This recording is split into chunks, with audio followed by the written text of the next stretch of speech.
समाचारों तरफ आगे बात करिए। उत्तर प्रदेश में एक बाथरूम में गीजर फाटता दुल्हनનું મોત થયું છે। એક મહિલાનું મોત થયું છે। બાથરૂમમાં લાગેલું ગીઝર ફાટતા તે મહિલાનું મોત થયું। उत्तर प्रदेशના બરેલીમાં આ હિંચકારી ઘટના ઘટી છે। વહેલી સવારે નહાવા જતા સમયે આ ઘટના ઘટી।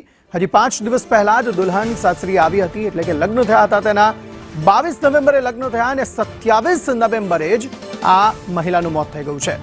હવે ગીઝર ફાટવાનું કારણ શું હોઈ શકે તેના પર અત્યારે તપાસ ચોક્કસપણે થઈ રહી છે કે કદાચ વધુ પડતું એટલે કે ઓવરહીટ થવાના કારણે ગીઝર ફાટ્યું હોઈ શકે। આ ઉપરાંત ગીઝરનો જે પ્રેશર વાલ્વ છે તે બગડતા પણ આ બ્લાસ્ટ થયો હોઈ શકે છે। પરંતુ આ કરુણાંતિકા સર્જાઈ 5 દિવસ પહેલા જ લગ્ન થયા અને 5 દિવસ બાદ આ દુલ્હનનું મોત થઈ ગયું છે। બાથરૂમમાં ગીઝર ફાટવાના કારણે આ મોત થયું છે।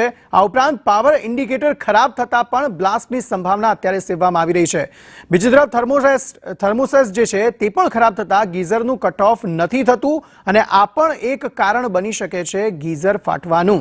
બાથરૂમમાં આ ગીઝર લાગ્યું હતું અને તેના કારણે એક મહિલાનો જીવ ગયો છે।